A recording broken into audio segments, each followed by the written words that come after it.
আজকে আমরা শিরকের কথা বলি, আমাদেরকে ওহাবি বলা হয়, শুধু শিরকের কথা বলি বিদায়। আরে আপনি একটা লজিক আপনাকে বলি, তাবিজ ব্যবহার করা শিরক হতেও পারে, নাও হতে পারে, এটা আপনার থিওরি নিয়ে যাই। আমাদের নজরে তাবিজ ব্যবহার করা শিরক, কিন্তু আপনাদের সমাজের বড় বড় হুজুর যারা তাবিজের ব্যবসা করে তাদের নজরে হালাল। তারা না হালাল না হলে হারাম ব্যবসা করে, তো তাদের কাছে হালাল, ধরে নিলাম তাদের কাছে হালাল। এই লোকগুলা যারা তাবিজকে হালাল বলে, দেখবেন তাদের অধিকাংশ লোক জর্দাখোর, তারা জর্দা দিয়ে পান খায়, খায় কি খায় না? তাহলে জর্দা কি হালাল না হারাম? তাহলে একটা লোক হারাম খাচ্ছে, তাহলে তার হিতাহিত জ্ঞান কি করে কাজ করবে এটা শিরিক কি শিরিক না সে কি বুঝতে পারে যে ব্যক্তি প্রকাশ্যে হারাম খায়? তাহলে আপনি তার কাছ থেকে মাসলা নিলেন। আচ্ছা দেখেন এদের ভুলগুলা কি, এদের চরিত্রের মধ্যে অনেক ঘাটতি আছে। এরা অনেক কিছু করে, এদেরকে মানুষ সেজদা পর্যন্ত করে, এদের পায়ের বৃদ্ধ আঙ্গুলটা চুষে পর্যন্ত খায়, এরা মানুষকে মুরিদ বানায়, এরাই তো তাবিজের ব্যবসা করে না?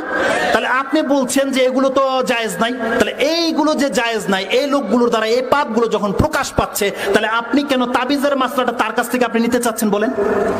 যারা পীর মুরিদের ব্যবসা করে তার কাছ থেকে আপনি মাসলাটা নিচ্ছেন, তারা বলছে জায়েজ, এত বড় হুজুর তাবিজ দেয়, এটা কি শিরক কিনা?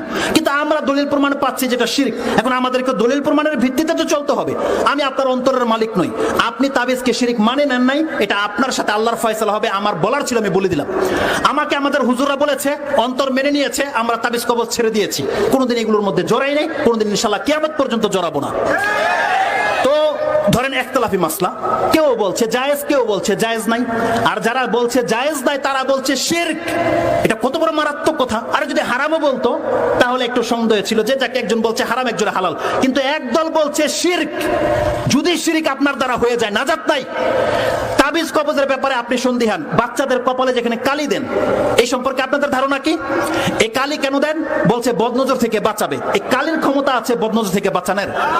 তাহলে আল্লাহ কোরআন নাজিল করেছে কেন আপনি বলেন? আল্লাহ সুবহানাহু ওয়া তাআলা মুহাম্মদ সাল্লাল্লাহু আলাইহি ওয়াসাল্লামকে শিক্ষা দিলেন কোরআন, যে বদনজর থেকে বাঁচার জন্য তোমাকে কোন সূরা কোন আয়াত পড়তে হবে, এটা মুহাম্মদ সাল্লাল্লাহু আলাইহি ওয়াসাল্লাম আমাদেরকে শিক্ষা দিয়েছে। আর যারা আপনাকে শিক্ষা দিয়েছে কালি লাগাতে হবে, তারা কোন ধর্মের?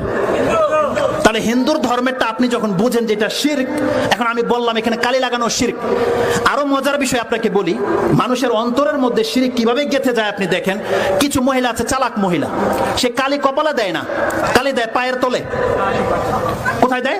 কানের নিচে। আচ্ছা এটা কেন? দেখেন কালীর পূজারী, এক হিন্দুরা হচ্ছে ডাইরেক্ট কালীর পূজারী, আর এরা হচ্ছে কালীর পূজারী। তারা মনে করে যে এই পায়ের তলের কালি তাকে উদ্ধার করবে, আর সে বোকা ভুলে গেছে যে শয়তান যে তাকে ডিস্টার্ব করতে, কালি দেওয়ার কারণে শয়তান দেখছে তা আমার দলের লোক ডিস্টার্ব করে না।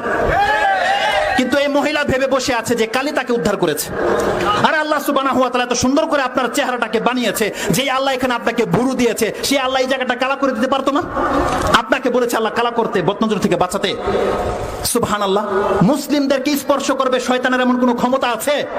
কিন্তু আমরা মুসলিম হলে আমাদের এগুলোর প্রয়োজন ছিল না। আল্লাহ কি বলেছেন?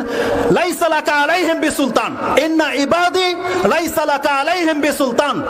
আল্লাহ বলছেন আমার যারা বান্দা হবে শয়তান, তার উপরে তোর কোনো প্রভাব খাটবে না।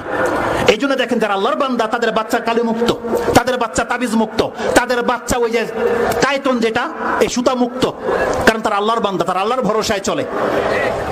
আল্লাহ সুবহানাহু ওয়া তাআলা বলছেন, এই শিরকি কথা যারা বলি, ওই কথাটাকে আমি ক্লিয়ার করে দিই। তাহলে আমরা তাবিজের কথা বলছি, আপনি বলছেন এ ওহাবি, এ নবীর শত্রু, এ মুখ তুমুক, এ আরব দেশ থেকে এসেছে, সৌদি আরবের ধর্ম প্রচার করতে চায়, এগুলো বলছেন। আমি সাধারণ মানুষদেরকে বলছি আপনারা ধোঁকা খাবেন না। আপনার হুজুর বলছে জায়েজ, আর আমরা আমাদের হুজুররা বলছে এটা হারাম, শিরক। যদি সত্যি সত্যি এটা শিরক হয়, আপনি জানেন এটার রেজাল্টটা কি হবে? জানেন আপনার রেজাল্টটা কি হবে? সেখানে কেউ আপনাকে উদ্ধার করতে পারবে? তাহলে যদি বাঁচতে চান, এই দুনিয়াতে আপনাকে বেঁচে দেখাতে হবে। যখন যেহেতু সন্দিহান বিষয়, তাহলে আপনি সন্দিহান থেকে বেঁচে গেলেই তো হয়ে যায়। এখানে দলাদলির কি আছে বলেন? এখানে দলাদলির কি আছে? আপনি হক কথাটাকে যদি মেনে নিতে চান, আপনাকে এক ভাই বলছে ভাই ওদিকে যেন না, মারপিট হচ্ছে, গোলাগুলি হচ্ছে, আরেক ভাই বলছে কিছু হবে না, যান, আপনার কিছু হবে না। তাহলে আপনি যদি বাঁচতে চান, তাহলে আপনার এই পথ দিয়ে না যাওয়াটাই তো উচিত ছিল না? রাসূল সাল্লাল্লাহু আলাইহি একটা হাদিসে ক্লিয়ারলি বলে দিয়েছে, কি বলেছেন? আল হালালু বাইয়িনুন ওয়াল হারামু বাইয়িনুন। এটা বুখারীর 50 নম্বর হাদিস, আপনি খুঁজেন পেয়ে যাবেন। ওনার নাম হচ্ছে সাহাবী যেটা বর্ণনা করছে লম্বা হাদিস এটুকরাতে রয়েছে, আল হালালু বাইয়িনুন ওয়াল হারামু বাইয়িনুন। নোমান বিন সাবিত প্রসিদ্ধ হাদিস এটা। তিনি বলছেন ওয়া বাইনাহুমা মুশতাবিহাত লা ইয়ালামু কাসীর ওয়া বাইনাহুমা মুশতাবিহাত লা ইয়ালামু কাসীরুম মিনান নাস। অধিকাংশ মানুষ জানে না এগুলো হালাল না হারাম, অধিকাংশ মানুষ জানে না। তার মানে কিছু মানুষ তো জানে এগুলো হারাম। রাসূল সাল্লাল্লাহু আলাইহি ওয়াসাল্লাম বলছেন সিচুয়েশন যখন এমন পর্যায়ে পৌঁছে যাবে, ফামান ইত্তাকা শুবহাত, যেই ব্যক্তি এই সন্দিহান বিষয় থেকে বেঁচে গেল, ইস্তাবরা আলি দীনিহি ওয়া ইরদি, সেই ব্যক্তি তার ঈমানকে এবং তার সম্মানকে বাঁচিয়ে নিল। তার মানে যখন তাবিজের ব্যাপারে সন্দিহান দুইটা গ্রুপ হয়ে গেছে, আপনি তা থেকে মুক্ত থাকেন, আপনি নিরাপত্তা পেয়ে যাবেন। তাবিজ ব্যবহার করা যাবে না এই কথা বললে আমার কি ফায়দা? আমার পকেটে 5 টাকা ঢুকবে, কিন্তু আমি তাবিজ দিলে আমার পকেটে 5 টাকা ঢুকবে। তাহলে আমার কি ফায়দা আমি আপনাকে নিষেধ করার কারণে? বলেন, আমি দলিল প্রমাণ তেমন পাচ্ছি সেজন্য আপনাদেরকে বলছি।